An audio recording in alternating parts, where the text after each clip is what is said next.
Yo creo que dentro del MPP no. ¿Y dónde? No, en este momento, no, quiero ser claro.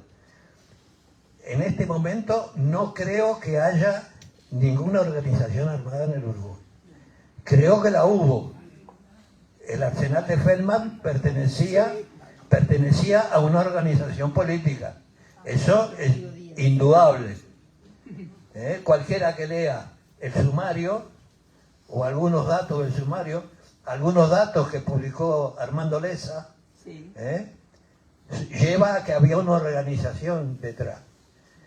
Esto y esto tenemos que comprarlo siempre que se pueda. Esto no conviene comprarlo todo junto porque alertamos.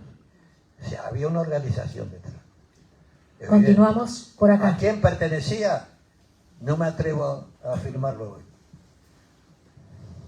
¿Qué tal? Buenas noches. La consulta viene un poco porque tengo 56 años, la verdad no... Hay muchas cosas que sí, que me quedan fuera, que no las entendí nunca, y pensamientos que no me llegan a llenarme a comprender. ¿Tá? ¿Qué te llevó a ti y al grupo Tupamaros, crear Tupamaros, ¿tá? Y, no sé, convencerse de que era la manera? ¿Qué tan mal estaba el país? ¿Qué había acá? ¿Había una guerra total? ¿Era una desidia? ¿Qué nos llevó a pensar de que podían hacer lo que hacen hasta el día de hoy? ¿No? O sea, lo que quieren. Bueno, en aquellos años el Uruguay había entrado a partir de la guerra de Corea en una crisis económica muy grande. Ya no vendíamos la carne, el cuero y la lana como se vendía hasta la guerra de Corea, y el Uruguay empezó a tener dificultades económicas. Y se fue creando una situación donde las condiciones de vida fueron variando a peor en sectores populares, y nosotros nos creímos que esa situación podíamos cambiarla, llevando adelante, influidos en ese entonces por el farol de la Revolución Cubana. Dijimos, si los cubanos hicieron su revolución, ¿por qué no la podemos hacer nosotros? Y nos pusimos manos a la obra. ¿Pudimos haber hecho otra cosa? Quizás. Pero la línea general, en ese momento en toda América, en plena Guerra Fría, nosotros fuimos un peón más. Eso también tenemos que reconocerlo.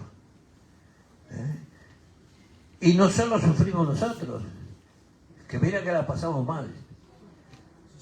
Antes y después. Como la han pasado mal el resto del país, por una causa o por otra. Y hoy la siguen pasando mal quienes, cumpliendo una directiva de un gobierno legalmente constituido, nos pasó por encima. No le pusieron límites, porque no se les puso límite a la acción de las Fuerzas Armadas. Y una vez que cumplieron con su deber, que para eso se los encomendó, fueron dejados, abandonados, como dije antes, a la buena de Dios. Es más, se desconocieron leyes fundamentales, y se creó precisamente una fiscalía totalmente ideologizada, donde el titular, el responsable, participa en actos en favor de las supuestas víctimas, es pariente de un miembro del MLN en aquellos años, participa en actos públicos, dice además que le cree a las víctimas, porque las víctimas no tienen por qué mentir. Todas esas cosas. Entonces, esa pregunta creo que la contesté. Nos equivocamos. Nos creímos que podíamos cambiar el mundo. Teníamos yo ya era un poco mayorcito, tenía 27 años, pero éramos muy inexpertos. No sabíamos lo que destapábamos. Ahora, también se dice que el Che nos lo dijo. Y no es cierto.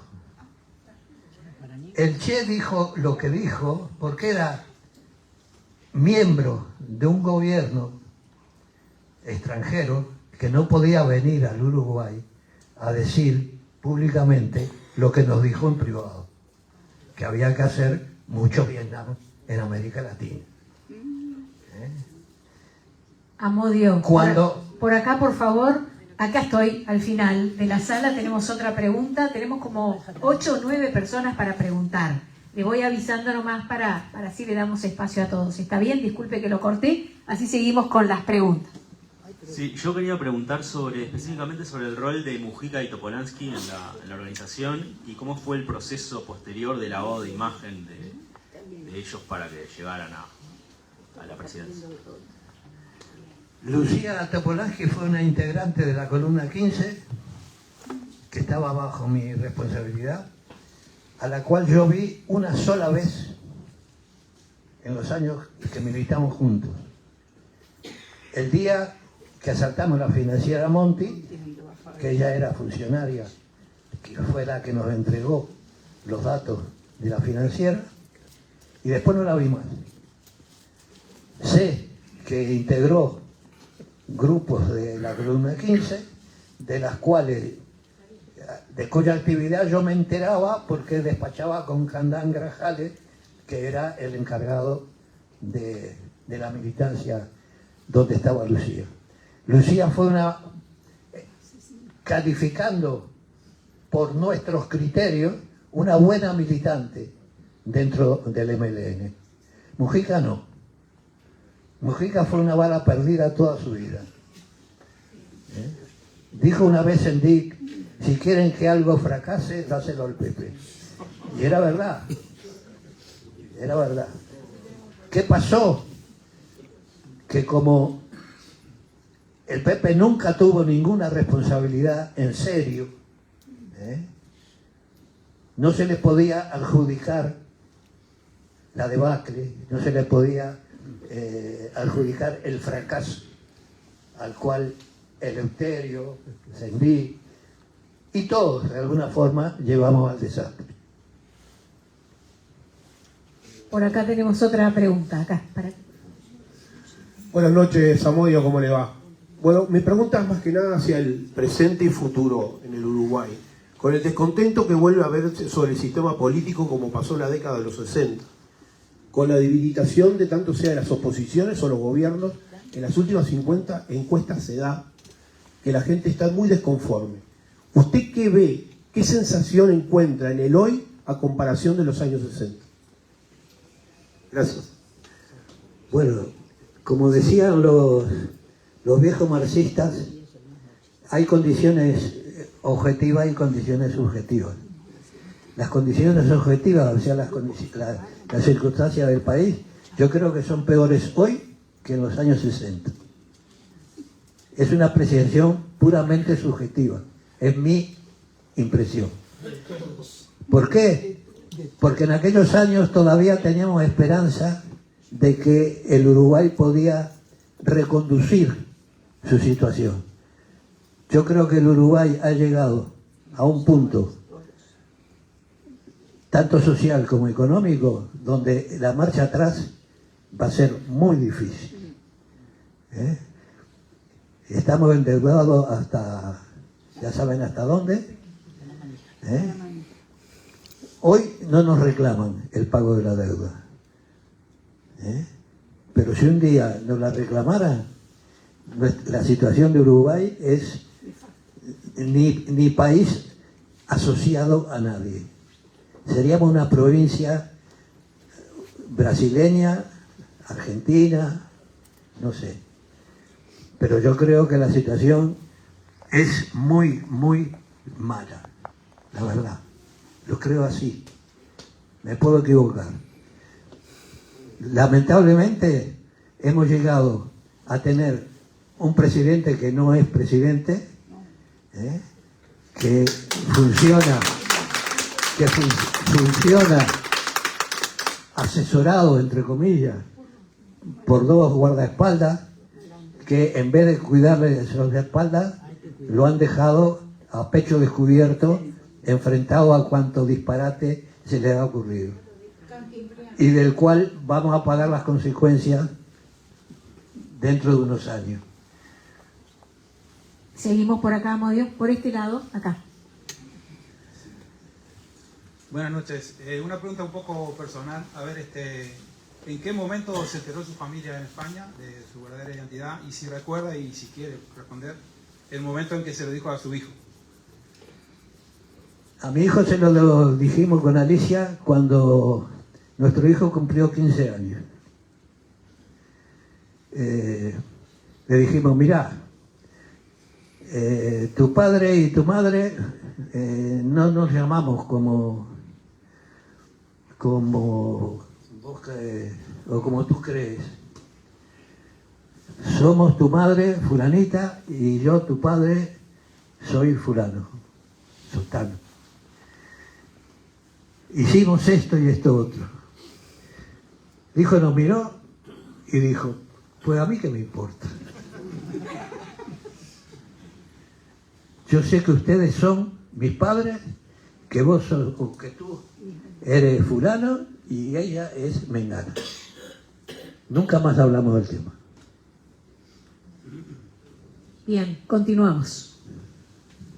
Buenas noches. Bueno, la pregunta es la siguiente. Partiendo desde el rol que usted tuvo, indudable, de testigo y de protagonista en el proceso de la historia reciente hasta que nos lleva al presente, ¿cómo fue cambiando su concepto desde el joven Amodio que fue de su participación en el Movimiento de Liberación Nacional como vía de transformación social hasta el presente en cuanto al concepto que usted tiene actualmente de democracia y en lo que aporta hoy en día a la sociedad y la importancia que tiene mantenerla? Muchas gracias. Bueno, fue un largo proceso, ¿no? En la medida que yo empecé a hacer un análisis introspectivo y empecé a tratar de contestar las falacias que se decían en los libros, me fui dando cuenta de los errores que habíamos cometido y de los errores que yo había cometido. Es más, cuando yo vengo en el año 2015, que todo el mundo me pedía, pero no hace su autocrítica. ¿Cómo iba a hacer yo mi autocrítica en ese momento si me iban a meter en cana por algo que yo no había hecho, para el cual se fabricaron testigos falsos? Incluso hay un militar que se prestó, Oromán Pereira, se prestó a testificar falsamente. Entonces, ¿cómo iba a hacer yo mi autocrítica en ese momento? No podía. Yo estaba obligado a defenderme de la situación penal y nada más. Entonces, eso fue un largo proceso que se fue dando, y además, porque la vuelta al Uruguay me abrió los ojos sobre otras consecuencias que yo, durante 40 años viviendo en España, no conocía. Entre ellas la situación de mi propia familia, ¿no? Lo que habían sufrido por ser el hermano o el padre del traidor. Todo eso culminó en lo que es Amodio Pérez hoy. Un renegado para algunos, y un visionario para otros. Amodio, nos quedamos con esa reflexión y seguimos con las preguntas. ¿Está Sí, bien? cómo no. Por acá, caballero. Buenas noches. Quería saber, así como en Argentina se llevaron de 8.000 a 30.000 desaparecidos, acá de 30 a 205, ¿todo fue por el tema de dinero? Esa explosión de desaparecidos, de familiares que se presentan. Porque en Argentina le dijeron, si ustedes llegan a 30, pueden obtener préstamos internacionales y más que nada la publicidad internacional. Bueno, sí, eso lo ha dicho Luis Labraña. Nosotros hemos estado con él. Yo personalmente he estado con él, nos contó la historia de los 30.000 desaparecidos y fue por dinero, ¿sí? De la misma forma que yo creo que es por dinero muchas de las acciones, lamentablemente, del llamado Comité de Familiares, hoy aquí en el Uruguay. Seguimos por acá. Bien cortita. ¿A ti qué te duele más? ¿Que te hayan considerado traidor y que te provocó a venir? ¿O el relato que construyó el MLN desde que salimos de la democracia? Desde que entramos en la democracia, quiero decir. No, evidentemente la situación personal. En primera persona, lógicamente, yo cargué con esa mochila muy pesada durante muchos años. Entonces, tanto es así que cuando, si habré estado yo fuera de la realidad uruguaya viviendo en España, que cuando Mujica fue elegido presidente, yo lo festejé. Yo recorté una foto del diario El País de Madrid y la colgué con unas tachuelitas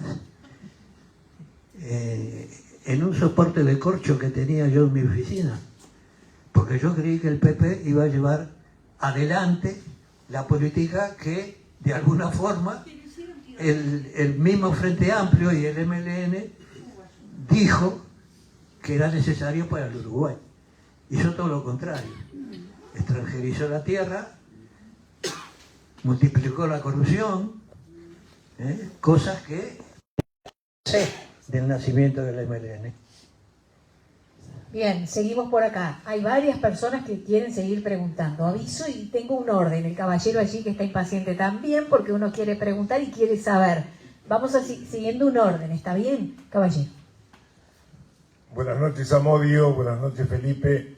Mi pregunta tiene más que ver con el presente, porque Amodio Pérez pertenece a un grupo que mató, robó y secuestró. Perteneció. Y fue... Y asumo la responsabilidad personal que tuve en ese momento. Lo he dicho y lo mantengo. Y por suerte fue exitosamente derrotada. Exactamente. Por las fuerzas militares y civiles de nuestro país. La pregunta que le quiero hacer a Amodio en función de su experiencia es que hoy el Uruguay está viviendo algo parecido, porque tenemos grupos armados, mueren uruguayos, montevideanos todos los días, no hay que robar bancos porque la plata surge de otro lado y no tenemos solución para eso. Me gustaría tener una semblanza, una opinión sobre eso. Muchas gracias. Bueno, las organizaciones armadas que existen hoy en el Uruguay no tienen nada que ver con ningún plateo de orden político. La diferencia fundamental es esa. Hoy cualquiera tiene un arma. A nosotros conseguir un arma nos costaba muchísimo. Teníamos que robarla. Porque ni siquiera comprándolas. No teníamos acceso al mercado negro de armas como hay hoy. Hoy cualquier guacho de 14 años tiene una 9 milímetros. Y nosotros cada vez que teníamos una 9 milímetros, vamos, por favor, nos peleábamos por ella. La situación es completamente diferente. No tiene nada que ver las organizaciones armadas que responden a otro tipo de organización, que son organizaciones... Nosotros éramos una organización delictiva, pero no buscábamos el beneficio para nosotros mismos, que es lo contrario de lo que pasa hoy. Continuamos aquí al final de la sala, aquí al final. Bueno, buenas noches. Muchas gracias, Amodio, por estar acompañándonos hoy aquí, a todos los presentes en una noche tan fría de invierno hasta ahora. La verdad que está muy bueno y nada más y nada menos que en esta sala, en este lugar tan importante como es la Casa de la República, ¿no? Y donde, bueno, estos intercambios, estas de ideas y de relatos sobre todo son tan importantes en una parte de nuestro país, de nuestra historia del país, que ha sido contada de diferentes maneras, ¿verdad? Según a quien le convenga. Y es importante estar generando estos debates justamente para saber realmente la verdad, y sobre todo de quienes fueron actores principales en esa parte de la historia. Yo tengo dos preguntas para hacerle a Amodio, si me permite. Una de ellas es, después de casi más de 50 años, ¿se arrepiente Amodio Pérez de lo que hizo? ¿Se arrepintió? Y luego la otra pregunta que tengo para hacerle es, si pudiera resumir en una frase, ¿qué significó Héctor Amodio Pérez para la historia del Uruguay? Muchas gracias. Bueno, en agosto del año 2015, el semanario Voces me hizo una entrevista en el Hotel Londres. Alfredo García, director del semanario Voces, publicó esa entrevista con una entradilla que avisaba al lector que todo lo que iba a leer él no lo creía. Y en la portada, en la tapa del semanario Voces, una foto mía de la cara en primer plano y decía debajo, me arrepiento de haber sido tu pomar. O sea que ya lo dije en el año 2015. Casi nadie lo ha tomado en cuenta, porque al día de hoy se me sigue preguntando, como ha hecho usted. Claro que me he arrepentido.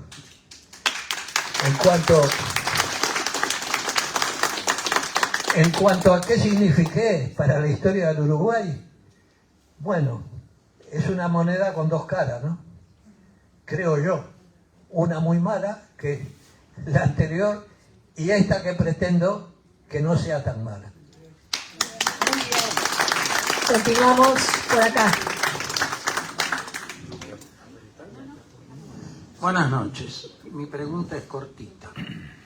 ¿Dónde piensa usted que podrían estar las libras de Milo? Las libras de Milo se gastaron. Se gastaron. Las libras de Milo se repartieron. Una cantidad bastante grande fueron para el Ejército de Liberación Nacional Boliviano, el ELN. Hay una carta del Chato Peredo agradeciendo esa colaboración. Otra parte se perdió en un transporte que se había hecho a Chile. Y otra parte no sabemos dónde está, la verdad. Ahora bien, muchas de esas libras se convirtieron a pesos mediante la colaboración de un miembro del Partido Nacional en ese momento, Héctor Gutiérrez Ruiz, que fue un colaborador del MLN muy destacado en su momento. Bien, tenemos 4 preguntas más a Amodio. Se le hace el homenaje no solo a... Mire que se le hace el homenaje a Rosenkopf. Ay, por favor. Que es responsable de delitos mucho más graves que los que cometió Gutiérrez Ruiz. Mañana creo que se le hace un homenaje. Bien, por acá. Amodio, tú has dejado bien claro que hay figuras que no resisten ni medio archivo. Una de ellas es Huidobro.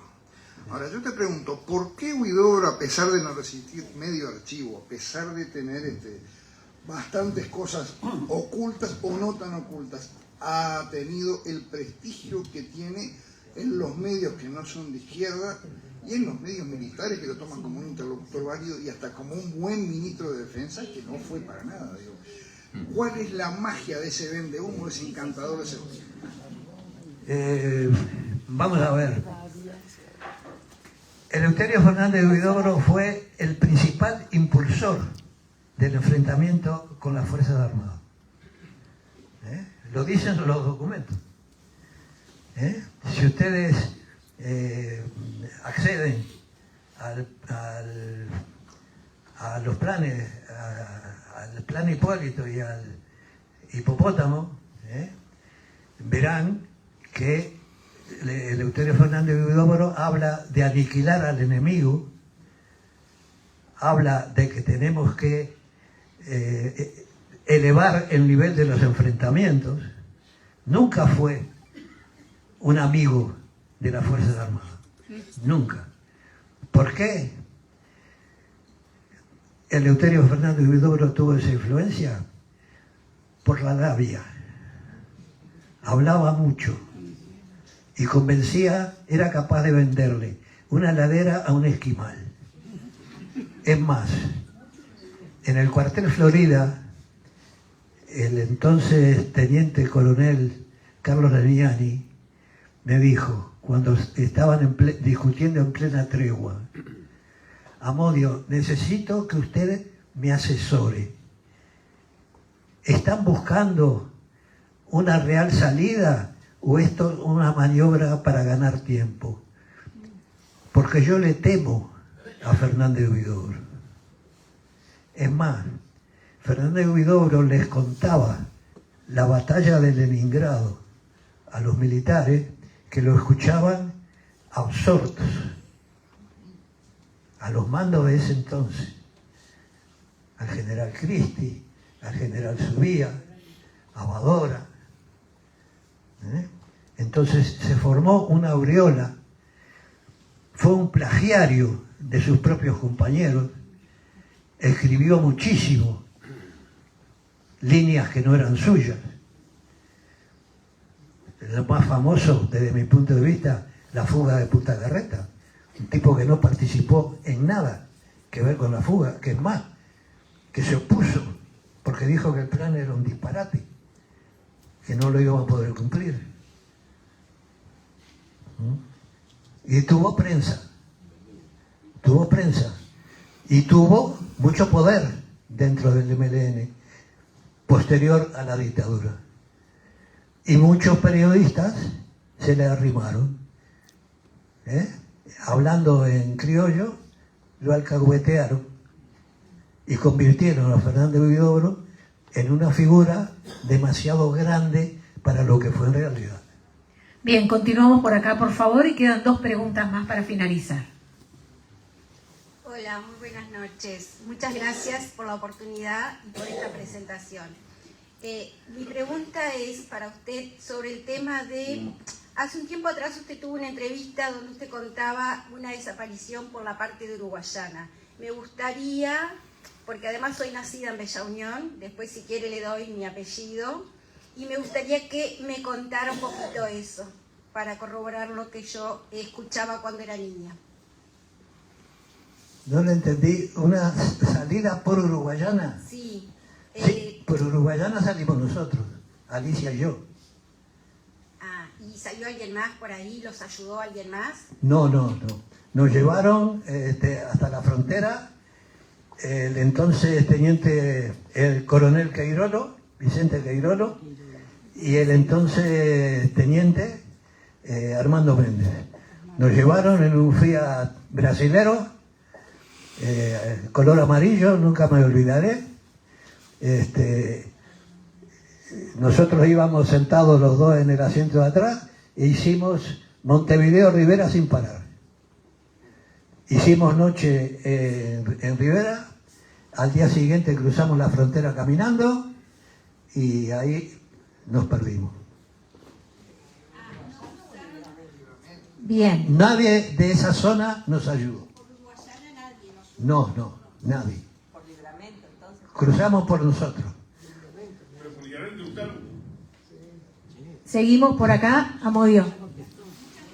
Amodio, la organización que usted integró se autofinanciaba con los delitos varios que usted ha descrito, pero hay una presunción de que recibieron en algún momento dinero del exterior. Si a usted le consta, ¿de qué país y en qué términos fue esa colaboración en dinero? Bueno, me consta porque he leído las declaraciones de Rosenkopf, y Rosenkopf reconoce que de Cuba llegaron $100.000 en distintas partidas. No especifica de cuánto eran las partidas ni qué cantidad, pero eso lo declaró Rosenkopf. Yo tengo las declaraciones, las he leído en el programa El Cernidor, y es lo que puedo decir. Y a través de una negociación con el gobierno inglés, con la liberación del embajador Jackson, se recibió una partida que unos han fijado en $250.000 y otro 50.000. O sea, no hay unas cantidades fijas, pero eso está declarado también por Rosenkopf. Se negoció con el embajador inglés en Santiago de Chile la liberación del embajador Jackson. Penúltima pregunta. Buenas noches. Le pido disculpas que no me paro porque voy a leer y de lentes tengo miedo a caerme. En el año 2011 salió un artículo que entrevistaron a un jerarca militar uruguayo. Y disculpe que haga esta pregunta porque es sumamente sensible y obviamente estas cosas lastiman, pero no podemos dejar de hablar de este tema cuando estamos hablando del pasado reciente porque es un tema instaurado que son los desaparecidos. Cuando se le pregunta a Gilberto Vázquez, él responde, dijo en el diario Últimas Noticias, y repito, 31 de enero del 2011, los desaparecidos no están, afirmó categóricamente el ex jerarca militar uruguayo. Dijo que la llamada Operación Zanahoria se realizó a fines del año 84. Consistió en desenterrar los restos que había, quemarlos y tirar las cenizas a un arroyo. No hay nada. Lo saben en las Fuerzas Armadas, en el MLN, Movimiento de Liberación Nacional Tupamaros, actualmente en el gobierno, y en el Partido Comunista, dijo Vázquez. Y después siguió explicando, porque el periodista le preguntó, ¿pero aparecieron? ¿Hay cuerpos? Bueno, le dice él, cuando usted limpia su casa, no quedan lugar, bueno, no se hizo correcto y quedaron, pero no van a aparecer. Los que desaparecieron fueron en Argentina, que tenían otro sistema. Ahí sí desaparecían. Dijo, acá no hay más, no hay restos. Sí. ¿A usted le consta esto? Estoy plenamente de acuerdo. Es más, sabemos que es así por nuestro trabajo para el documental, donde hemos viajado a Argentina y hemos recabado información de cómo se funcionaba allí. Y la Operación Zanahoria es un hecho. ¿Qué pasó? Que quedaron algunos cuerpos sin desenterrar. Y con el resto ha pasado lo que dice Gilberto. Acá, acá de este lado, la prácticamente última intervención, por favor, sabrán comprender el tema de los tiempos, nada más. Por favor. Buenas noches. Ya lo saludé hoy, pero me congratula enormemente estas charlas abiertas, que podamos tener muchos, no tantos como quisiera que fuera a nivel público, estos relatos que son realmente de personas que estuvieron allí. Soy una de las personas que pudo trabajar y estudiar en paz durante la dictadura, cosa que hoy no se puede hacer por el nivel de seguridad que vive este país. Y soy una de las personas que piensa que no todos los desaparecidos están desaparecidos y que todo aquel que cayó es porque tenía algo que ver, porque ahora viene, era una vendedora de libros, siempre se romantiza la imagen de los desaparecidos. Y terminando esta etapa le quiero manifestar, y a todos, que el tema no pasa por la Fiscalía creada especialmente para los delitos de lesa humanidad, que en nuestro país no existe esa categoría. Porque antes, desde que Mirta Yance fue fiscal ad hoc, porque no fue designada, ella tampoco la metieron allí, ella misma organizaba las entrevistas que iba a tener con los futuros testigos, que si ella acordaba positivamente lo que iban a decir, los convocaba como testigos. Entonces no es de ahora esto, es un trabajo que Fiscalía y jueces también hace tiempo que estaban tratando de tomar todo el Poder Judicial como prácticamente lo tienen. Es de larga data, ellos trabajan con tiempo. La pregunta es, no es de ahora esto de la fiscalía y que no creo en la justicia, nada más. Totalmente. Bueno, era una apreciación, en realidad. Muchas gracias. Bueno, me deja... Sí, pero por favor, me dejas, usted es dueño de la palabra. Yo fui una víctima de ese sistema judicial. A mí se me montó un procesamiento traído de los pelos. Es más, yo estaba amnistiado. La jueza, cuando Ojeda presentó el escrito diciendo que yo no podía ser juzgado porque estaba amnistiado, metió el escrito en un cajón, me procesó y después le dio curso. Es cuando el Tribunal de Apelaciones tira abajo el procesamiento. Pero hace suyo, el juez Luis Charles, hace suyo los conceptos del MLN. Me califica de felón, que me vendía al enemigo, cosas que no tienen nada que ver con lo jurídico. Yo fui una víctima. Y como no quiero que otros uruguayos sufran la violación del Estado de Derecho como la sufrí yo, por eso estoy en contra de la actuación de la Fiscalía. Muy bien. Amodio, una reflexión de la senadora Graciela Bianchi, y tenemos la última pregunta para el diputado Felipe Schipani, que va a cerrar también. Gracias. Sí. De todas estas actividades tenemos que sacar cosas positivas para salir de la situación en la que estamos, que no tenemos un movimiento de liberación nacional y determinados sectores de las Fuerzas Armadas actuando, pero sí tenemos a la versión civil o el nombre civil de los tupámaros, que es el MPP. Hace tiempo que lo estoy diciendo. Lo que pasa es que no tienen la oportunidad histórica de hacer cosas que evidentemente quisieran hacer, se los digo en la cara, sin ningún tipo de problema. Yo les pregunto lo siguiente, ¿cómo hacemos? Y mire, se lo estoy preguntando a alguien del sistema político, ¿cómo hacemos para que efectivamente el sistema político asuma la responsabilidad, y me incluyo, la responsabilidad de no, y por eso felicito a Schipani y a todos los que están moviéndose en este sentido y participamos y pagamos precios también, pero lo hacemos con muchísima fuerza republicana. ¿Cómo hacemos para reaccionar de una buena vez, nosotros asumiendo las responsabilidades que tenemos que asumir? Y tal vez va la pregunta, o sin tal vez va la pregunta, que no pretendo que la responda ahora, pero que tenemos que colaborar a eso. ¿Cuántos pactos hubo? ¿Cuántos pactos que implicaron a muchas organizaciones políticas, a los partidos fundacionales, al Frente Amplio? Porque lo que uno nota, yo nací en 1953, soy víctima de los dos bandos, porque a mí se me arruinó la juventud.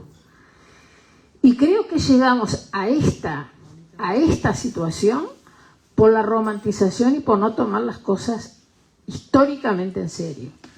Entonces, ¿qué salida uno que perteneció nada menos que a la guerrilla, que yo personalmente cuando joven los detestaba, desde la Juventud Comunista actuaba todo lo que podía en contra de ustedes, fracasé con éxito porque termino con los tupas en el gobierno, pero no me quiero morir sin tener la opinión de una persona que se arrepintió y tuvo el valor de arrepentirse, para destrabar esta situación en la que estamos. Porque somos personas que pertenecemos al sistema político y estamos dispuestos a asumir la responsabilidad, de hacer asumir la responsabilidad a quienes nos antecedieron, de hacer asumir la responsabilidad de quienes mucho no les gusta tocar estos temas, y poder respirar tranquilos en que el sistema republicano y democrático de gobierno esté consolidado. En este momento yo no digo que no haya una república ni haya democracia, al contrario. Pero si no tuviéramos la situación internacional que tenemos, no sé si no se caería la cara del MPP y diría, acá estamos los Tupac con todo lo que queríamos hacer. Y sobre todo con la ventaja de Cuba, que se destruyó todo. Pero cómo destrabamos, y me interesa la opinión de uno de los que gestó el desastre, porque lo último que voy a decir, y lo digo convencida, dije en el año en que nací, no había nada que justificara una guerrilla en el año 62 y 63. Nada. Ni situación económica, ni situación política, nada. Entonces, la responsabilidad la tenemos todos. Pero, reitero, cómo ve la posibilidad de colaborar, y todos estamos dispuestos a colaborar para destrabar esta situación, porque dejarlo morir así como así, y dependiendo de la situación internacional, es muy peligroso. Ellos siguen pensando lo mismo que antes, no se arrepintieron. Bueno, No se arrepintieron. yo te diría, te devolvería la pregunta. ¿Por qué te hiciste militante de la Unión de Juventudes Comunistas?